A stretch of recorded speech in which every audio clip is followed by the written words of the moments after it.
تحب العفو فاعف عنا اللهم إنك عفو تحب العفو فاعف عنا اللهم إنك عفو تحب العفو فاعف عنا يا كريم. شهد له الفاتحة.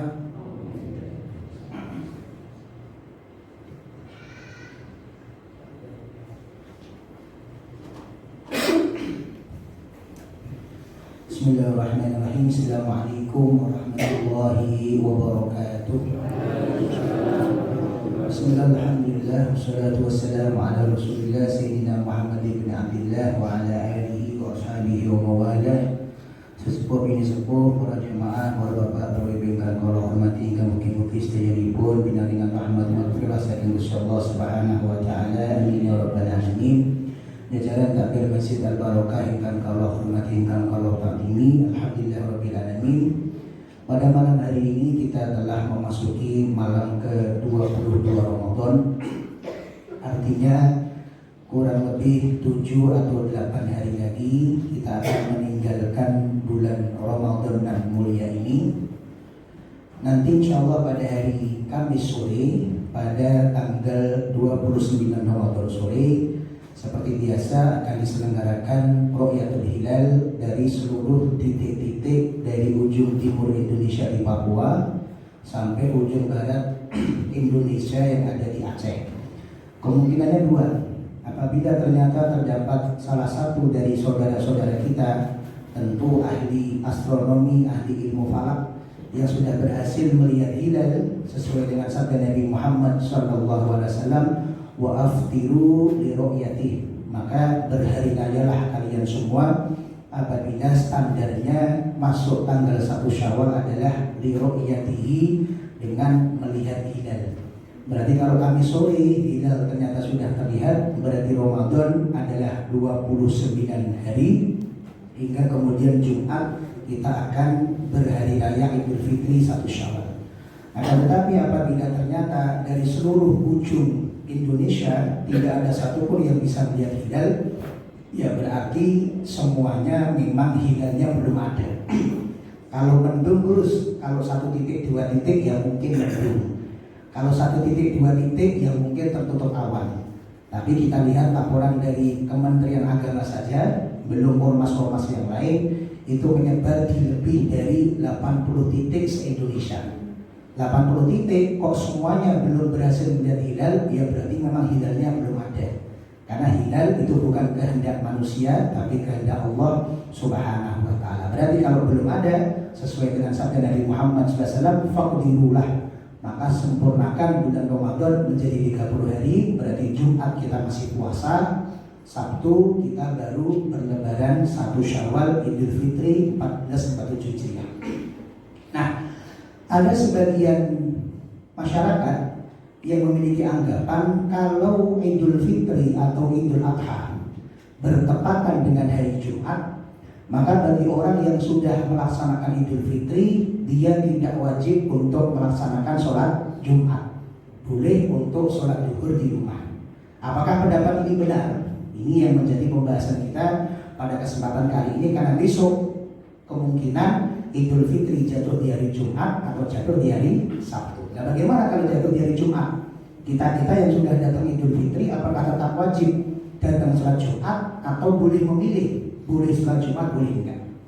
Perdebatan ini muncul dari hadis Nabi Muhammad SAW, diriwayatkan oleh Imam Abu Dawud, Nasai, dan Imam Ibnu Majah. Para sahabat sedang berbincang-bincang. Ketika itu ada Sayyidina Muawiyah bin Abi Sufyan bertanya kepada sahabat Zaid bin Arqam. Pertanyaan Muawiyah adalah, asyahidta ma'a Rasulullah sallallahu alaihi wasallam idaini ijtama'a fi yaumin. Wahai Zaid bin Arqam, saya mau tanya, jenengan pernah enggak menangi saran kali kanjeng Nabi Muhammad sallallahu alaihi wasallam 2 Id jatuh di hari yang sama? Kenapa hari Jumat disebut Id? Karena Id dalam waktu 1 minggu. Hari raya, hari besar dalam waktu 1 minggu, itu adalah hari Jumat. Jadi yang dimaksud Ida ini 1 hari ada 2 Id. Berarti maksudnya, jangan pernah nggak saran kali kanjeng Nabi Idul Fitri bareng dengan hari Jumat atau Idul Adha bareng dengan hari Jumat. Tanda bahwa sejak zaman para sahabat, kalau nggak tahu nggak boleh mutusi sendiri. Tapi kalau nggak tahu, tanya sama sahabatnya yang lebih tahu. Hanya tanya, jangan pernah nggak, saya bingung itu gimana ya hukumnya. Faqala, maka sahabat Zaid bin Arqam menjawab, "Na'am, iya, benar. Saya pernah kok dari Kanjeng Nabi ketika itu Idul Fitri bareng dengan Jumat." Qala fa kaifa sana'a? Kemudian sahabat Muawiyah tanya, ketika itu gimana? Dawuhnya Rasulullah gimana?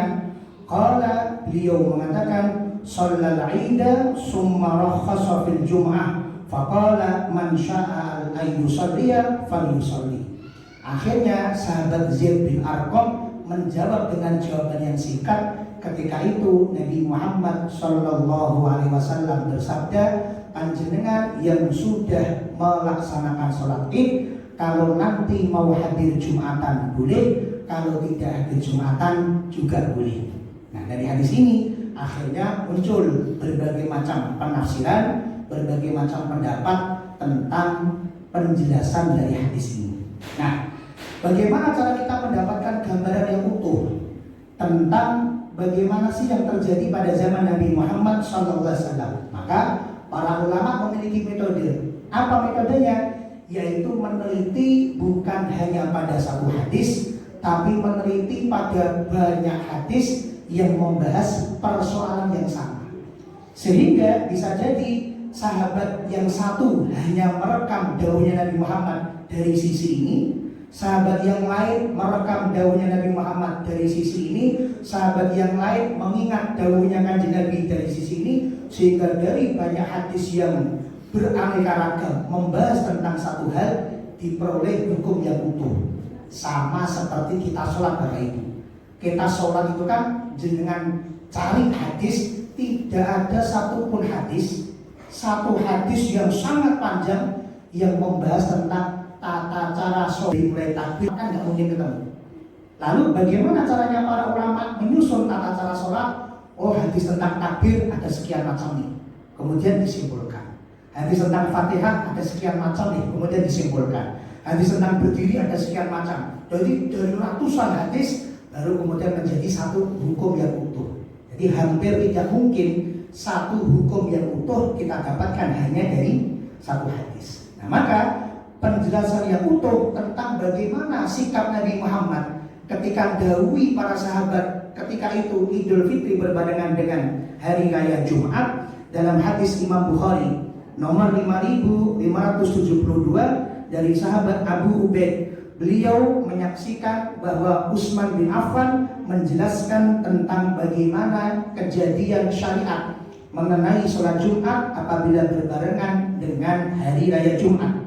Ketika itu Utsman bin Affan fakana dzalika yaumal Jum'ati, menetapkan 1 Syawal Idul Fitri berbarengan dengan hari Jumat.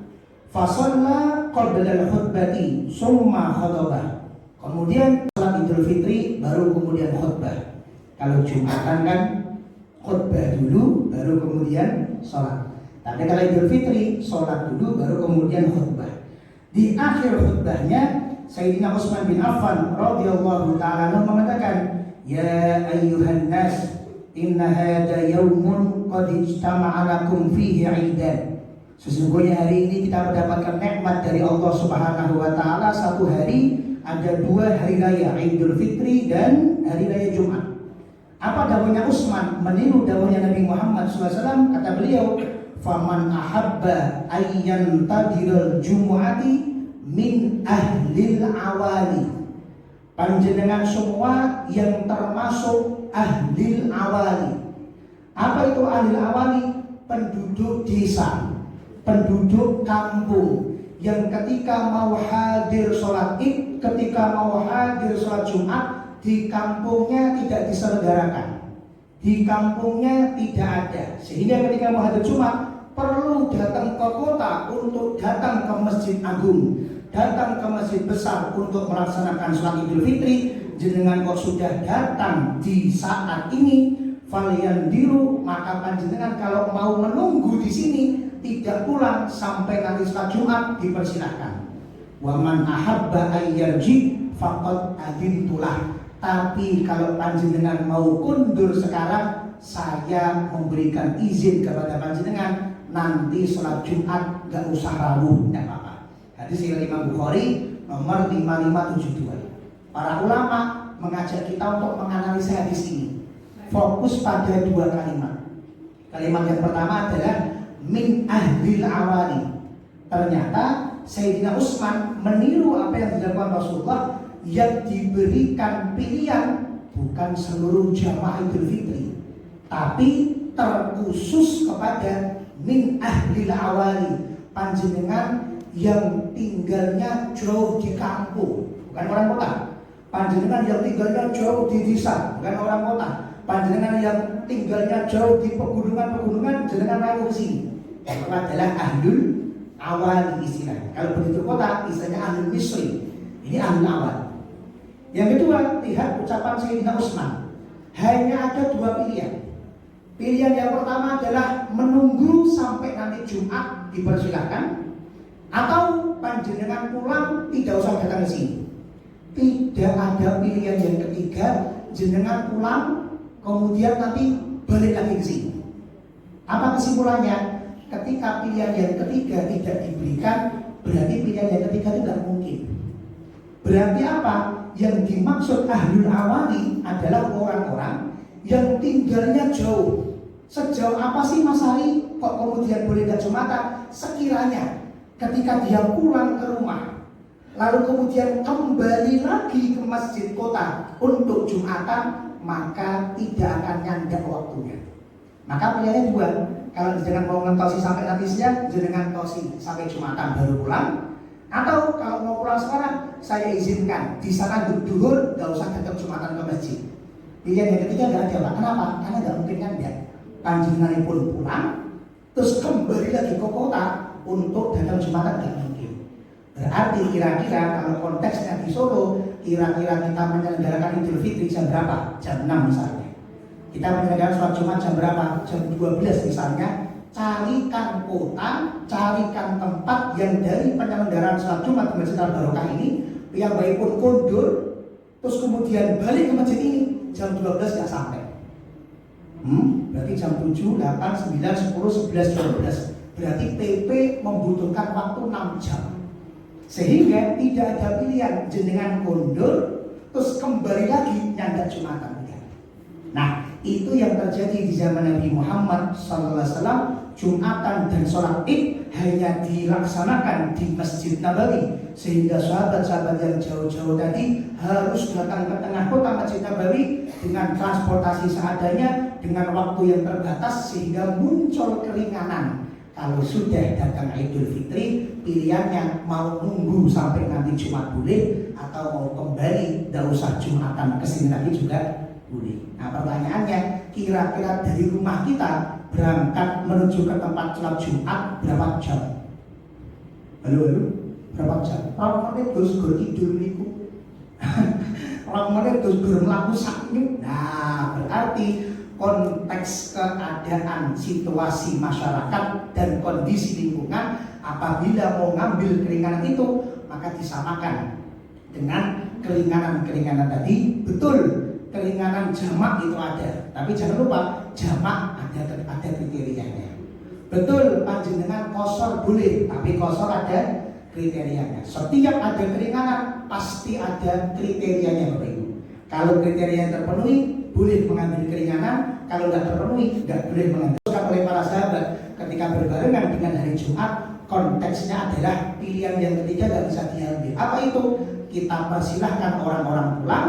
Kemudian ketika mereka berangkat lagi, masih nyandak untuk Jumatan. Kalau ada sebuah wilayah yang kondisinya seperti itu, mungkin saudara-saudara kita di pedesaan Kalimantan, di pedesaan Papua, mungkin di daerah mereka tidak ada masjid yang menyelenggarakan Jumatan, harus ke kota berjam-jam mungkin. Tapi kalau konteksnya di Jawa, apalagi di Soraya, kita keliling-keliling ke desa-desa Bapak Ibu, hampir setiap desa ada masjid besarnya yang diselenggarakan sholat Id maupun diselenggarakan sholat Jumat. Sehingga kesimpulannya, konteks Soraya sama sekali tidak memenuhi kriteria untuk mengambil keringanan tidak sholat Jumat apabila sudah sholat Idul Fitri. Kebalikannya, walaupun sudah sholat Idul Fitri atau Idul Adha, Jumatan tetap wajib diselenggarakan oleh takmir masjid, dan Jumatan tetap wajib dihadiri oleh orang-orang yang memang wajib melakukan Jumatan. Muslim, laki-laki berakal dan balik, hari Jumat siang-siang wajib menghadiri Jumatan. Mugi-mugi sedherekaken kula aturaken nambah pengantosan, nambah kemantapan kita untuk selalu menyempurnakan ibadah kita dalam rangka meraih ridho dari Allah Subhanahu wa taala. Amin ya rabbal alamin. Wallahu muwaffiq ila aqwamit thoriq. Assalamualaikum warahmatullahi wabarakatuh. Sallu salatan minal dzikri rakaatini jami'atan rahimakumullah. Qudusun Rabbuna wa rabbul malaikati war ruh. Subuhun Qudusun Rabbuna wa rabbul malaikati war ruh. A'udzu billahi minasyaitonir rajim. Bismillahirrahmanirrahim. Alhamdulillahirabbil alamin wassalatu wassalamu ala sayyidina Muhammadin wa ala alihi Muhammad. Allahumma taqabbal minna salatana wa siyamana wa ruku'ana wa sujudana wa qu'udana wa tadarruana wa takhushu'ana wa ta'budana wa tammin taqsidana ya Allah ya rabbal alamin. Rabbana atina fid dunya hasanah wa fil akhirati hasanah wa qina adzabannar. Subhana rabbika rabbil izzati amma yasifun. Salamun alal mursalin walhamdulillahi rabbil alamin. Bismillahirrahmanirrahim. Nawaitu sawwabati an adai fardi syahri ramadhani hadhihi sanati lillahi ta'ala la hawla wa la quwwata illa billahi al-'aliyyil 'azim. Wa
nas'alul ladzina amanu wa amilus solihati